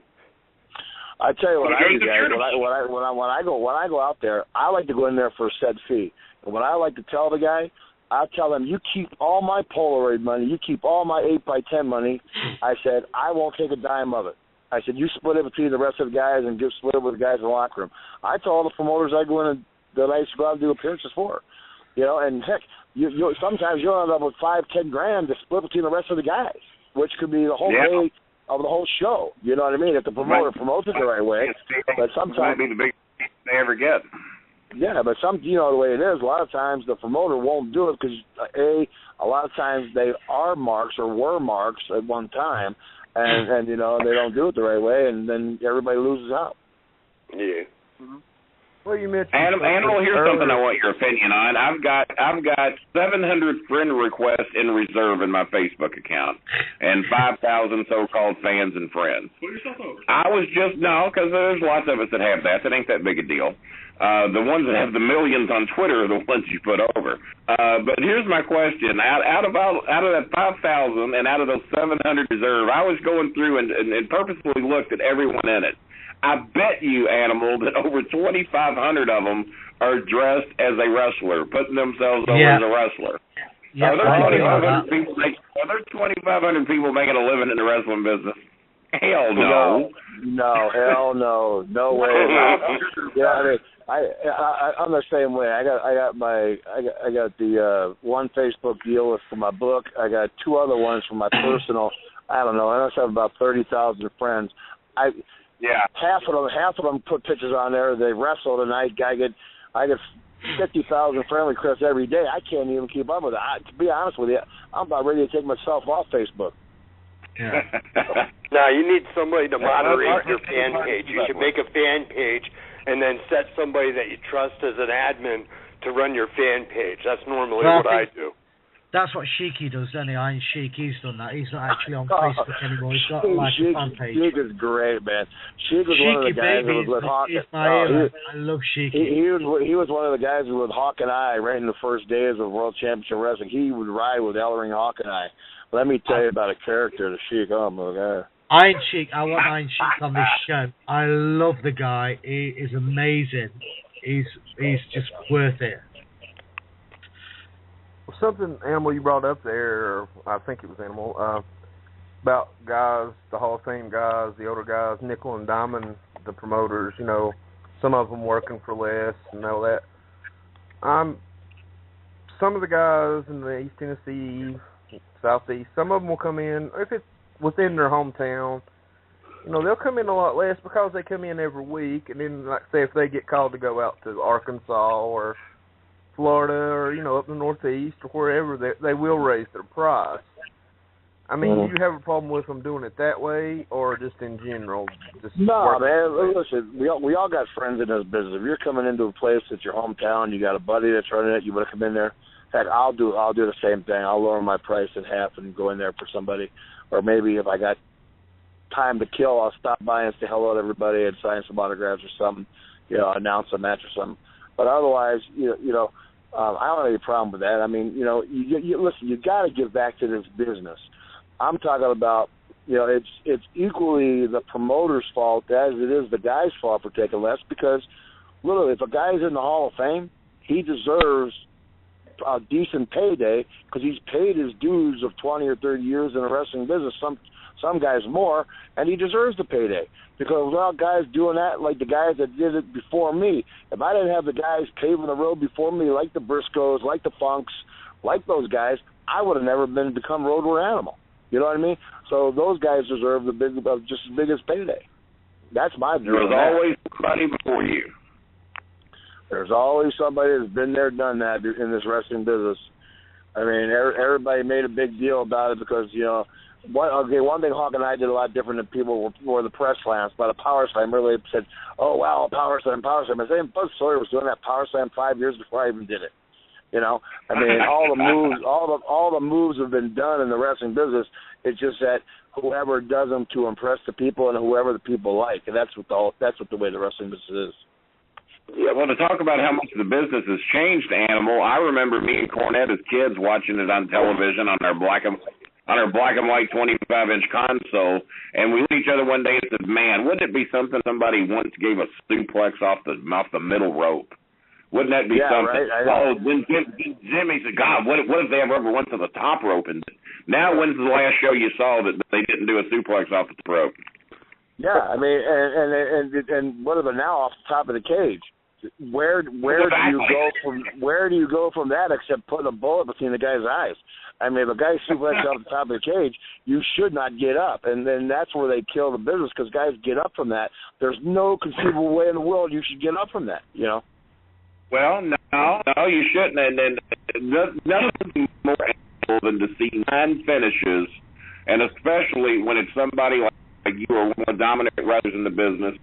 When you use your finish, the match is over. And when I see them kick out of 9 of them, and it's somebody the size of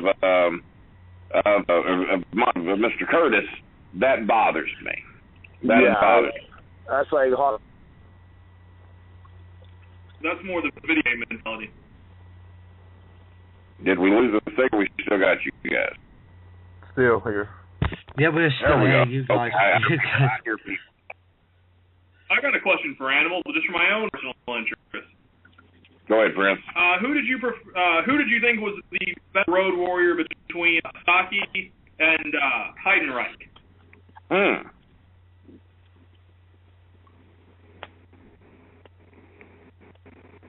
And are we still there? Are you there, Animal? Yeah. Hello. Here is Animal here. So dropped in. Who did we drop? Who we lose? I'm here, Josef Von Schmidt. Can you hear me? We can hear you. We hear Mr. Von Schmidt. The Bolin's here. Happy Animal was, Animal was driving, so maybe he just hit a dead zone or something. Oh, he's driving, and I wasn't aware. His signal's been awfully good. I wasn't aware that he was driving. Yeah, he was just leaving his son's game. Oh, okay, that's right. I did hear him say that. Yeah. Yeah, I'm still behind on my NFL. I recorded Red Zone. Give us another topic. We'll keep this thing going. Yeah, but what else want to talk about? Well, Kenny, last 2 weeks ago I had Brian Logan on one of my shows, and he did want me to tell you next time I spoke to you, he loved working with you, and he was thankful for the good words you said about him a few months ago. Okay. I've certainly enjoyed working with him too. He was a blast, and one of the favorite things we ever did is when Bolin services in person the Disciples of Sin on OVW television. Yeah. And I think it was Cena that impersonated Damien. Cena, the greatest impersonator of Damien that ever was. It was freaking hilarious. And we turned babyface that night. They hit the ring and they were pissed. And Corey had a bet with me who would be healed, whether Bolin service the Disciples of Sin. And we made Tista, the Demon of the Deep Leviathan, Sin, and all those characters. We made them the biggest bitches in the building. We had a ball with it. Yeah, and his other comment was, why in the world did Kenny Bolin never make it to one of the big two, or eventually WWE? Well, I think I can answer that question for you. When I got a good run at OVW, that's when we started the developmental territory. Listen to who all the contract with WWE at that time. They had Jimmy Cornette up there doing commentary, and that didn't. They paid him off commentary and put Shane McMahon in his case. They had Captain Lou Albano there. They had Bobby Heenan there. Jimmy Hart was there. And all these legendary managers under contract to WWE, and then down in OVW you had Kenny Bolin. Now, who the hell was I to step in there and begin work and be getting television time when you Cornette, Jimmy Hart, Bobby and Captain Lou Albano, even downtown Bruno, if you want to throw him in the mix. Well, no one would want to do that. But all these countless talented wrestling managers that were there, and then they began Kenny Bolin getting airtime. I thought I was worthy. I thought I was talented enough. But anytime any talk was made about it, I was going to have no control over what I did whatsoever. The money that was even being talked about was ridiculous. Cornette said to Kenny in Louisville, he says, basically you've got yourself a $100,000 a year deal set up here just because you know how to market yourself and you don't pay for anything in this town. You leave here, go there, they're going to dictate every word you say. They're going to mess with you because you're my friend. They're going to pick their boys over you. You're going to be on the bottom of the pole, and you'll probably make less money. And plus, you're going to have travel expenses, which you don't have now. And he says, I honestly think you will be better off staying here with me. And I kind of disagreed with him when he said it, but now in retrospect, it was probably the best thing he ever did for me was to motivate me to stay here. Because I really don't think I would have lasted long in WWE. I'm not one of those that, like, after 27 years in this business, likes to be told by comic book writers how to do my job. Yeah. And I know how to do my job. I've known how to get heat for quite some time. Ask any member of my family. I've seen them on YouTube, man. Some of the videos are amazing. Well, I appreciate all the kind words. And I've had a lot of compliments from a lot of people I respect in the business, and that is gratification enough for me that when people that I respect tell me I was pretty good at what I do, including Bobby Heenan and the Cornettes and the people that have worked with me in the past, the Jerry Lawlers. I mean, when I get gratification from them, no, I didn't get the $1 million paychecks, but you know what? I had a hell of a run for a guy that did not really leave Louisville, Kentucky, and got a fair amount of fame that I still to this day am amazed at. That people in England give a shit about what I say or do, in Australia and Japan and various places. That's how I added you onto Facebook, Kenny. You know, I've seen you on the YouTube clips, and I know that your association with Jim Cornette and things, and that's how I added you onto Facebook. And obviously, we've become good friends on Facebook and stuff. Right. You know, and now I've added Chris, and you know, and you guys, you know, for me, when I hype you up when you come on the last show and this show. Kenny, you're a legend. That's all I can say. You are a managerial legend. The guys that you have discovered and brought up and took to the WWE is just an endless list. It's amazing the guys you've actually worked with and actually made stars. You are the star maker. That is, and Cornette slapped me with that because I went by Kenny the King Bolin for quite some time, and I always felt a little put off by that, even though I called King since I was in grade school because of my loyalty and fans of Jerry Lawler. That King thing kind of got attached to me with that. And I kind of always wanted my own thing. And then when I think about the 10th guy that I'd managed called up to the WWE, as a fact, the one who gave it to me was when Lance Cade and Mark Jindrak got called up to the WWE because Cornette told me they would never, ever get a day. And I said, I beg to differ. I said, I think they're going to go up. I said, I think they got potential to be the tag team champions of the world. And this ain't no wrestling bullshit. This is me and Jim talking in the back. Well, sure enough, about 3-4 weeks, Jindrak and Kay called up. So I went to the ring. I had this big shit-eating grin on my face because I knew it was eating Cornette alive that I predicted would get called up, and he said they wouldn't. He says, well, there it is, the old STARMAKER himself. He says, you got 2 more called up to the WWE. I said, yeah. I said, and you told me it never happened. I said, you looked at me like I had a smoking turd hanging in my mouth when I told you I'd get them called up.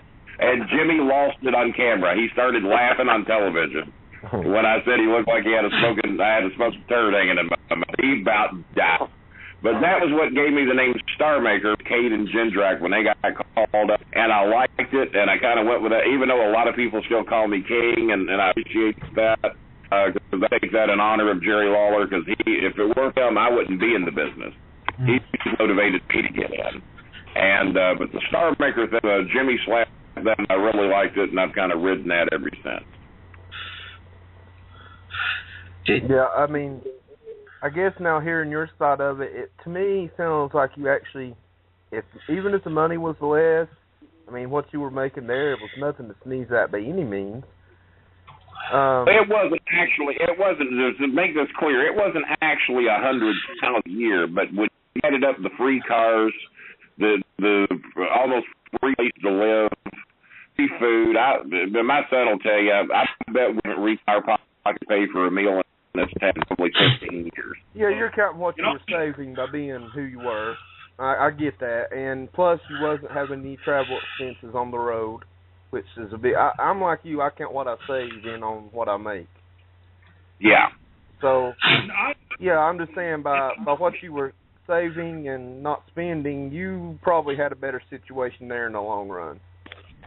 Yeah. And you kept your job. If you'd went to New York and then lost your job, you would have probably lost your Ohio Valley job at the same time. Well, probably, because that'd have been old news, and not necessarily, but there was a chance of that. Prince has some input here he'd like to add. I've known guys who've gone out to the WWE who have been, opening guys to lower mid-card guys to bring home $35,000 a year. I know there are several of them that by the time they got done paying for tanning, gym memberships, food, hotel, rental car, those that upgrade to first class, which I don't think they're allowed to do anymore. Your meals other than that you don't eat. Yeah, your non-catered meals, that they were lucky to bring home $35,000 to $45,000 a year. And that's a tremendous expense. We knew mid-card guys to upper mid-card guys in the WWE who were struggling to pay their electric bills, and I have countless stories of it. This is no bullshit. And I would have been one of those guys, I assure you. Because I was a manager, not a wrestler. These are wrestlers I was talking about, wrestlers that you would know. I won't say it because I don't want to embarrass them, but they've told me the stories, and it's countless of them, and some that I managed. I've managed some millionaires, and I've managed some that are fortunate to get by these days. Well, I know a few myself that took those deals and regretted it. Yeah, there's a long line of them. Or not kept their job. For various reasons, they've not kept their job. And Doug Basham gave up probably about a $50,000-$60,000 a year career at Ford to get in the wrestling business. And yeah, he was making more than $60,000 a year for a while, but I bet he's not now. And that Ford deal would still be there. Hell, he'd probably be retired, drawing a pension and everything by now, or pretty close to it. Yeah, because you retired. Yeah. Once you put 20 years in Ford, you're taken care of for life. Yeah. And that's the bad thing about the WWE. Put in 25 years there, and you're old news unless they bring you back under what is that, Legends contract. Unless you get that, what have you got? I think the Legends contract's only like 90 days at a time, correct? You might be right on that. I don't know. They've obviously never offered me one. But the other thing, somebody they inducted a year or so ago was one of the guys from down here, and he told me they gave him a 90-day contract, and then if they need him again, it would be another 90-day contract. I had no idea it worked that way. I thought for sure that would be a kind of a lifetime deal. But Joseph, are you still on? Joseph still with us? Yes, of course. I'm just listening to the stories. I'm kind of scanning Facebook here. Is this you with the South Park figure looking as the profile?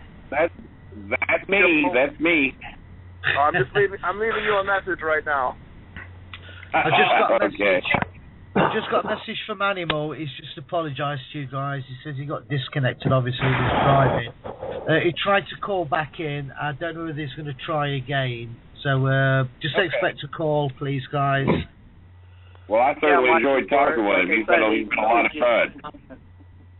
Like I said, he probably just hit a dead zone because he was on the road while he called in.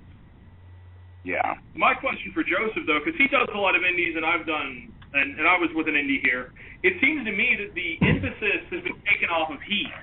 In the wrestling business, what draws is long-term heat, is from show to show, week to week, not getting what you want out of the heels. They keep succeeding. And now it seems like because comedy act, and because of the fact that a lot of indies run so irregularly, you can't build heat.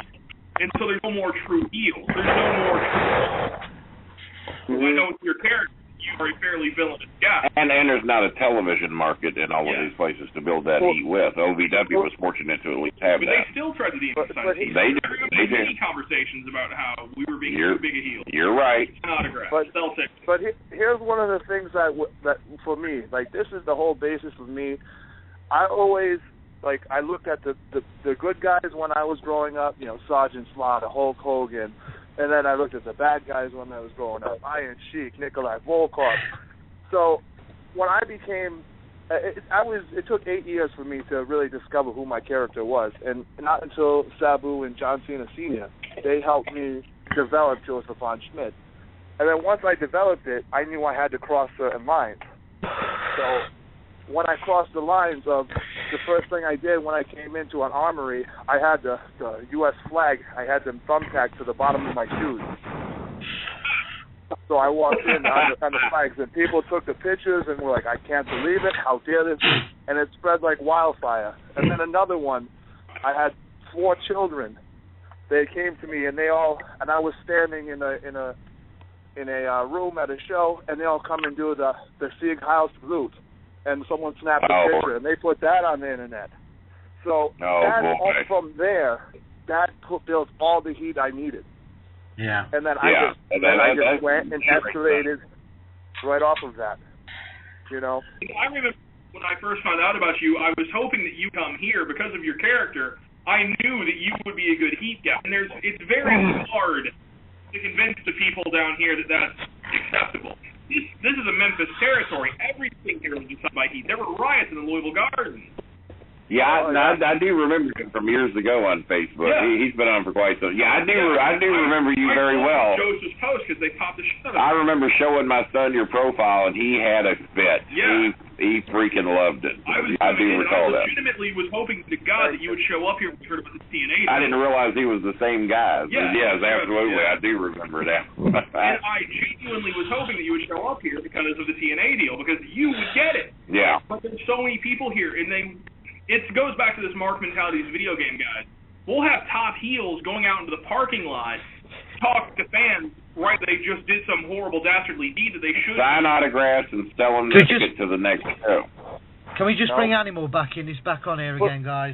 Yeah, sorry guys. I don't know what happened there, man. I got disconnected. I don't know what happened there. No.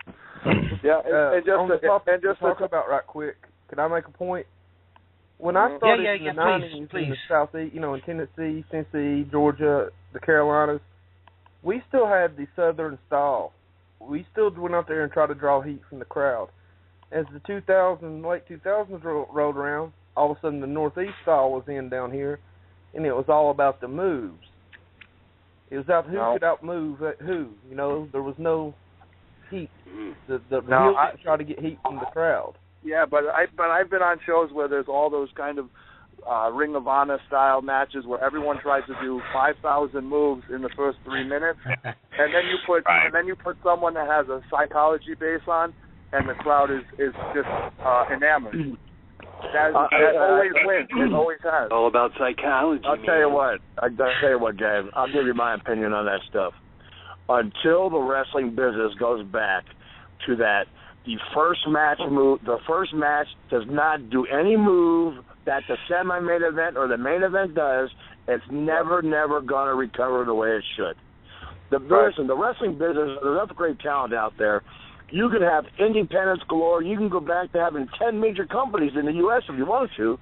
But until somebody, and the wrestling business as a whole, I'm going to say the U word here, guys, and you may have, probably most of you may agree with me, but until this business gets a union, where a union sticks up for the guys and says, hey, this is what you do if you're match number one, if you're a curtain jerker, because you've all been curtain jerkers, there's nothing to be embarrassed about that. You've got to start somewhere. We all have started there, and you have to build your show. And the guys today, you don't build a show by doing everybody in the world's finish, including your own 10 times in the first match. Where do you go from there? Where does your show go from there? To be honest with you, when I see shows go like that, I think they suck. Yep. Because you can't go anywhere from that.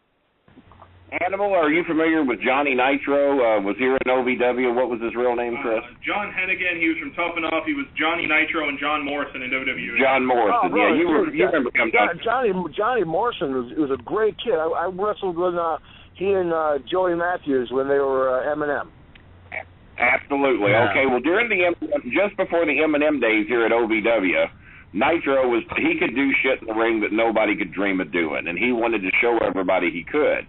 Well, he had a dark match on OVW TV when Cornette was running television here, and he did some type of 450 Hurricane Rana split moonsault thing off the top rope. The crowd went absolutely apeshit. He thought he was over.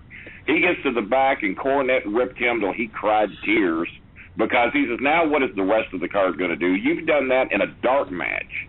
I got television matches come up that they're going to get shit on because of what you just did. And guys today just don't understand that. They think it's all about getting themselves over in their match. We've heard OVW guys do it over. Hey, at least I'm over. You know, they'll come back and they'll get their ass ripped. Hey, I'm over. You know, and from guys that aren't over, from guys that are drawing 75 people to a television show. The problem is you are never bigger than the business. I don't care who you are never bigger than the wrestling business itself.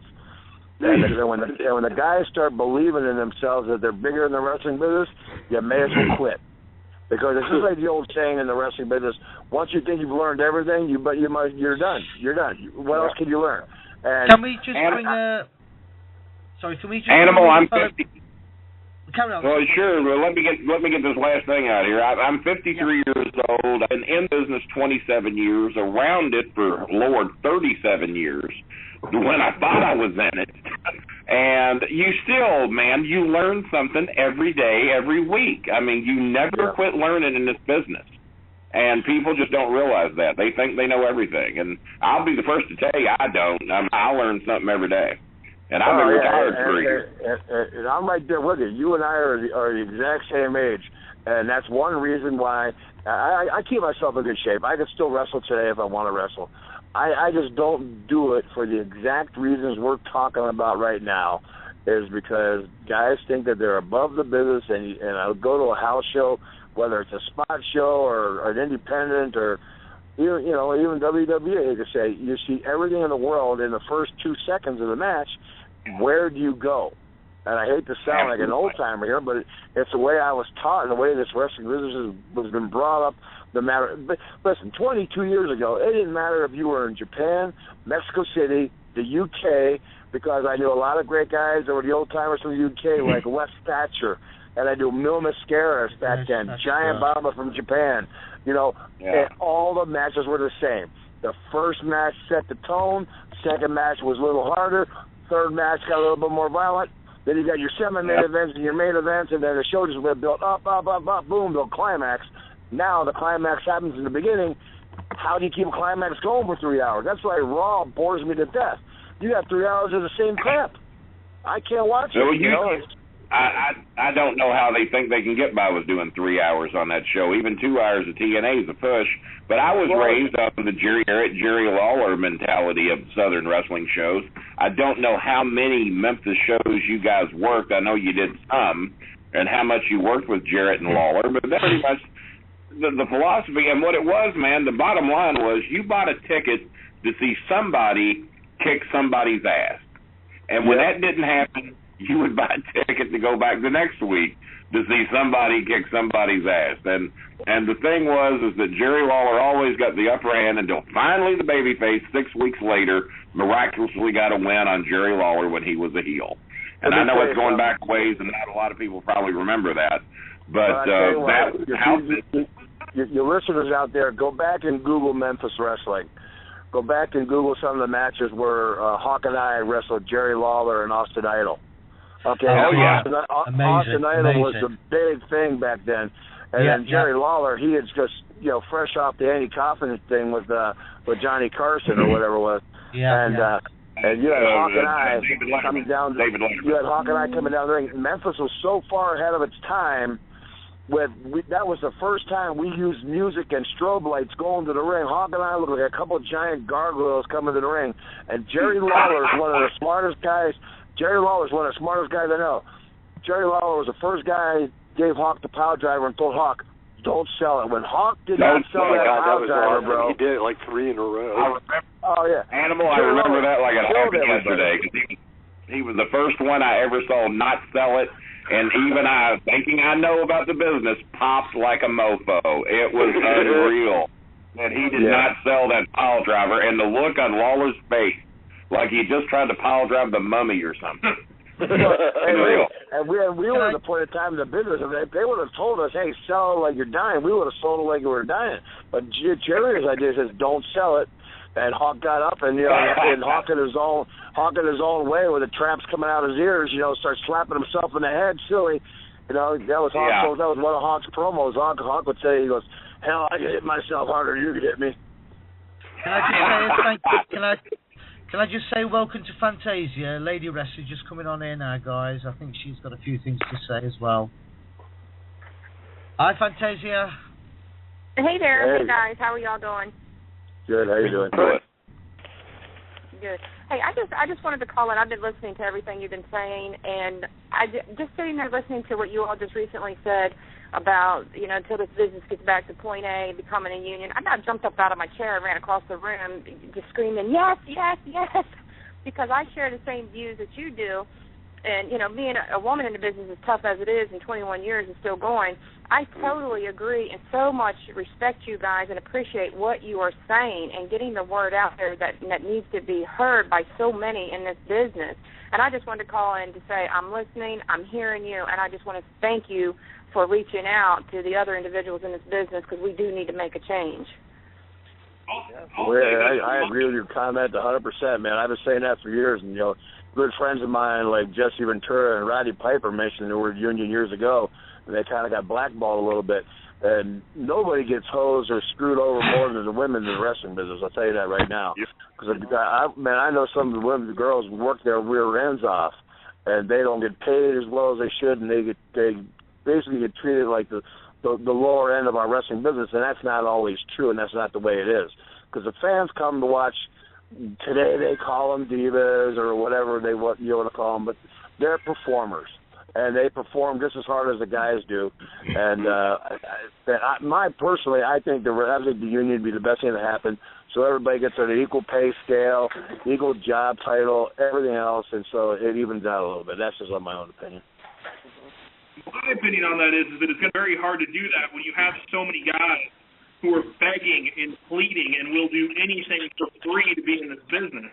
You've got guys who are losing gallons of blood in garbage death matches in the middle of nowhere for $3 $10. Yeah. Those guys don't want a union, because then that's going to edge them out. Can you imagine what it would be like, Animal, if Kroger and had 700 guys lined up outside willing to sack groceries and stock shelves for free? What would that do to that? I know. Well, see, that's a problem. That's one thing in the wrestling business, though. If you had that, you would have to make people come pay to see the barbed wire matches and the tables, ladders, and death matches. You have to have people pay to come see that. You wouldn't give it away to free somebody if you had to say no. We have a guideline we have to follow. We have a federation we have to do. We got a hierarchy like the NFL, like the Major League Baseball, and everything else has got to follow. We need that kind of hierarchy in the wrestling business. Then I truly believe you can get back to basics and start getting the territory feeling back with the smaller territories. I mean, that's just my own opinion, but I've seen this thing come full circle like you have, like 3-4 times, the highs and lows and highs and lows. And right now, the wrestling business, as it appears on TV, it may have great TV ratings, but it's not doing great house show ratings or pay-per-view ratings right now. Oh, horrible compared to what it once was. Well, and I would love. I know, man. I think the best thing that Vince could ever do would be to step aside. He's had his run. He's made his billions, whatever he's worth, and bring it to a territorial region to where a Dusty Rhodes would be in charge of maybe the South, or a Jerry Jarrett in charge of the Midwest, and Crockett's, and get back to that old way of doing business, and then giving wrestlers a place to go. When you're done to Carolinas, you can go to Texas. When you're done in Texas, you can go to Florida.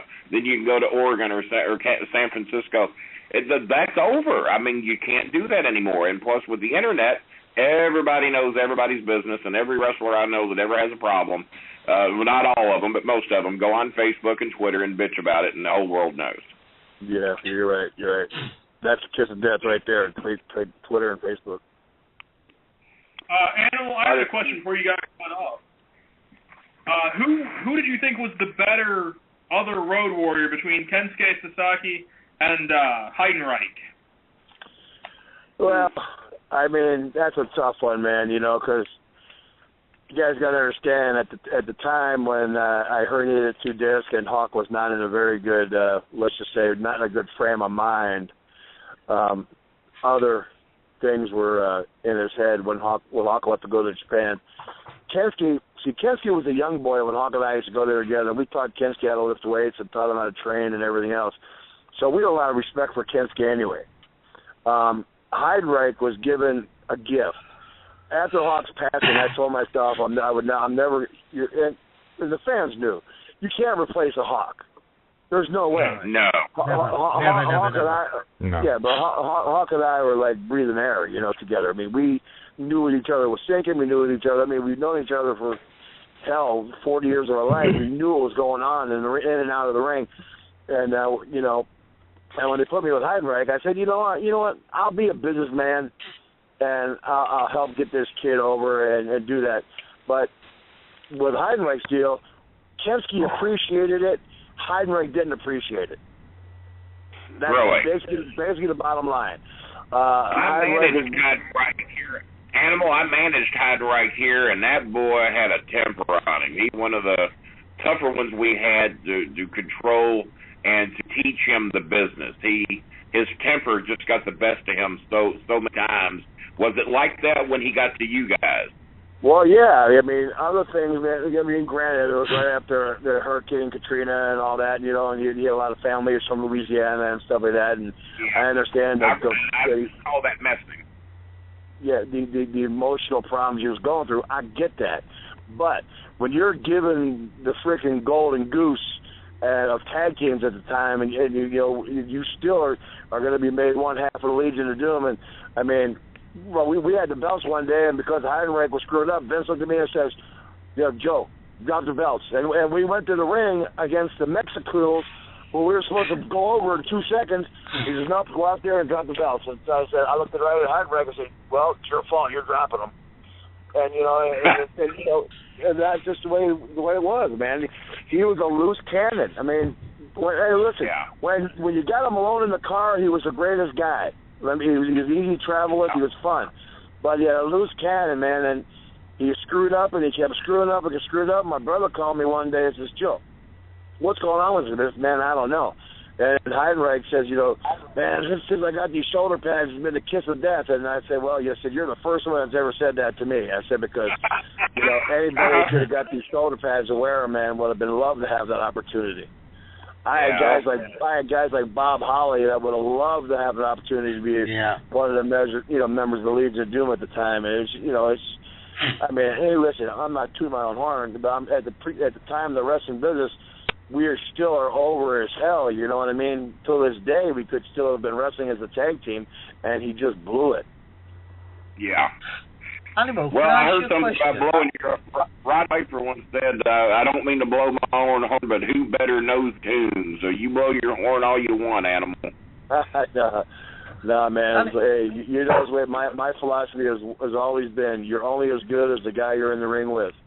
So, Yeah, got that right. My question is, how did you really feel about Rocco? Rocco? Yeah. Well, let's just say Rocco never made another appearance after that frickin' SummerSlam. I can tell you that. I wanted to put Rocco underneath that Harley's tire and run his head over 1,000 frickin' times. I don't know who thought of that stupid idea. Well, see, the problem here's the problem, guys. I know, right? It's funny. Yeah. Two street fighters caring about this stupid frickin' ventriloquist doll. I don't know who thought of that. Somebody has to be on acid when they were thinking of that stupid idea, because that was stupid. So that's the idea no one took credit for, huh? Well, the idea was that, and you got to understand now, we went from Georgia Championship to the AWA, to the NWA, over to Japan, to All Japan, to New Japan, to World Japan, WWF, WWE, and they could not get any sympathy on Hawk and I. No matter who we wrestled, even when we went against Demolition, we beat Demolition in 5 minutes. I mean, they could have made a tweeter angle out of that thing with Demolition. I mean, with the whole copycat gimmick and everything else. Even with the Hart Foundation, we wrestled the Hart Foundation on Coliseum Video. They were baby faces. It was our first day in the WWF at the time, and Vince says to us, well, I don't know if anybody knows who you are up here in the Northeast. I said, oh, Jesus Christ. Yeah, just no put way. it in our foundation. We'll find out. And then we found out. So it's, man, I don't know. It was so frustrating sometimes. That's just the way the wrestling business is. Vince had the arrogance to tell you he didn't think anyone in the Northeast would know who you are. Yeah, and we just kind of all tonight just kind of looked at each other. We just kind of chuckled. I said, Vince, we went on we have been on Superstation here, which is cable also, just like USA, for the last couple of years. I said, I think we'll be okay. Yeah, we'll be all right. I remember he came to OVW. The one time he came to OVW, he told me, Danny Davis, and Jimmy Cornette that John Cena did not have what it took, and that we should probably consider cutting ways with him. He doesn't have it. I don't see any talent in him. That's what Vince told me, Jimmy, and Danny Davis. Which Vince did admit on John Cena. He's his longest running WWF champion. He's the longest the top guy he's got running now, right? I would say so. He seems to be the money bag right now. Don't turn him heel because they're scared to death of what it's going to do to him in gimmick sales, I guess. Animal, can I ask you a question? Do you know when the WWF brought AWA, you was part of the AWA roster at the time, yeah? Not when they bought the AWA, when they bought WCW. Right. So, I was just thinking back, because Sting was part of the AWA roster at that time, wasn't he, when the WWF brought it? No, I don't think Sting ever wrestled for the AWA. Right, because I know they had the AWA was owned by Vern Gagne and those guys. Sting never wrestled in there with us. And we stayed in there for a short time. We heard that Vern was trying to make a deal with Vince. Yeah. And then that's when we went over and wrestled for New Japan. Yeah, my son's a historian. He says he doesn't recall seeing the band now. Yeah, we wrestled with New Japan, yeah. The hell? Got a bit of echo there, guys. On or something. Guys, I'll tell you what, I'm having a horrible reception here where I'm at.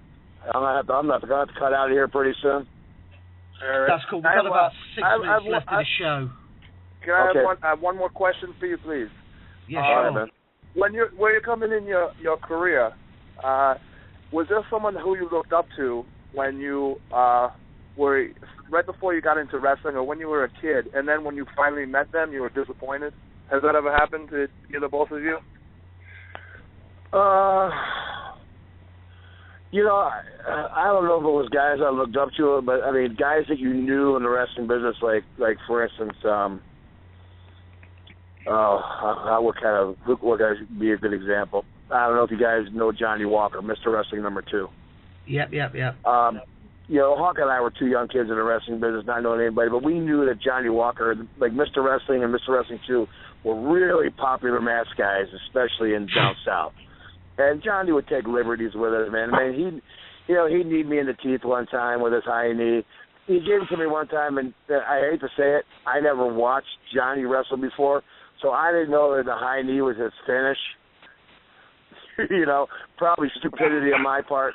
He gave it to me again. I wouldn't have known that one either. I know. So he gave it to me one time, and because I didn't sell it, he hit me in the mouth again with it, and I went back to the locker room, and somebody told me that's what a receipt was. I said, okay, well, that would be the last receipt he gives me. So wow. I was kind of disappointed with that one. Okay, guys, we've got about 4 minutes left of the show. So I just want to thank everybody for coming on tonight. It's been an absolutely amazing show. It's been something beyond my wildest dreams, to tell you the truth. And I appreciate it. Sharing some time with the Bolins over here and Von Schmidt and everybody that called in, the hippie. I appreciate y'all sharing some time with us. Yeah, thank you, man. Thank you. It's always good to sit under the learning tree. Thank you. Yeah, thank you. Hey, guys, there's only one way to sum up what this whole show has been about, man. What a rush. Awesome. Thank you very much. It's been amazing. How fucking good was that, guys? How good was that? That was awesome. That was freaking incredible. Amazing. I had a great time. I was glad to be a part of it. Fun, yeah. Kenny, he had a blast as well. Kenny, Chris, amazing, guys. Thank you very much for coming on. It's been brilliant. I want the DVD when it's released. Oh yeah, I'm going to get a rerun of this. Don't worry, and I'll get it out there for you guys. It's been amazing. If you get the DVD, it'll be James Rebel Morrissey sitting in his underpants on the phone. Oh yes, listen to the guys. And it'll be sitting. I think we just hurt the sales on that one. Yeah, Yeah, next to the definitive collection of the Braden Walker series as well. That's my Phil. Phil, you're right, guy. Yeah. Again, thank you very much too, Josef Von Schmidt, for having me on here. It's like I said, it's always great to learn from these guys in the business, and it's an honor to always work and be asked to do these shows. And thank you very much for having me as well. And, Joseph, as always, guys, brother. As always, brother. Good friend, and good night, my man. You take care, brother. Speak to you soon. Oh, guys, that was amazing. I've still got goosebumps. I'm glad you liked it. It was better than I even planned for it to be. I was very pleased with that, and the animal interacted with us fantastically. I greatly appreciate that. Do you know what? That guy, being such a big star, is such a humble man. Do you know? Is he humble? Very, very, very humble. I asked the guy. He knows what he is. He knows his value. He knows what he's worth, but he's still humble about it, and that's a tough combination. Do you know one thing? Oh, yeah, for sure. I've asked so many guys to come on this show, and they always want money. And fair enough, I can understand people want to make money, but we've had. Oh, wait a minute! I didn't pay for this. I should have checked my PayPal account early. I thought I got paid for this. Kenny, we've had you on, we've had Reddy Dupree, we've had stars on all through the spectrum, and they've not asked for a single penny from us. Obviously, Blog Talk Radio is an independent thing. There's no money that goes into this show. Well, exactly. I understand where you come from.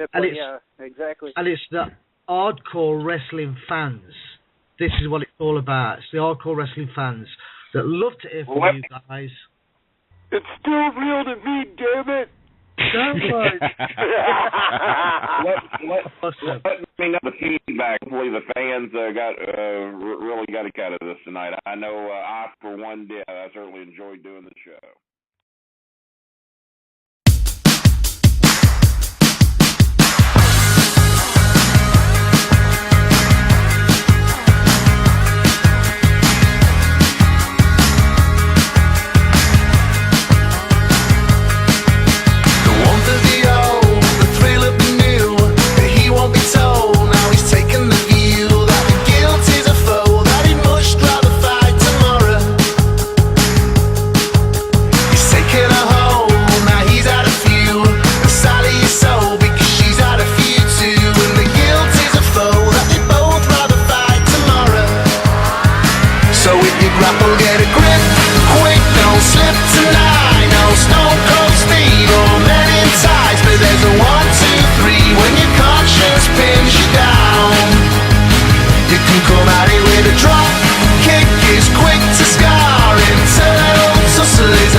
Pins you down,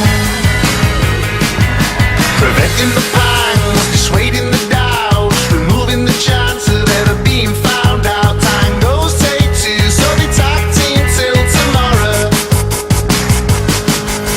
The warmth of the old, the thrill of the new, but he won't be told. Now he's taking the view that the guilt is a foe that they both rather fight tomorrow. So if you grapple, get a grip. Quick, don't slip tonight. No Stone Cold Steve, oh many times, but there's a 1, 2, 3 when your conscience pins you down. You can come at it with a drop kick, is quick to scar. Internal tussle is an old bar. You are the wrestler, and your conscience pins you down. I've bet everyone's been a wrestler before, until you find out that you can't have them all. I bet everyone's been a wrestler before, until you find out that you can't have them all. I bet everyone's been a wrestler before, until you find out that you can't have them all. I bet everyone's been a wrestler before, until you find out that you can't have them all. So if you grapple, get a grip, quick, don't slip tonight. No Stone Cold Steve or Men in Ties, but there's a 1, 2, 3 when your conscience pins you down.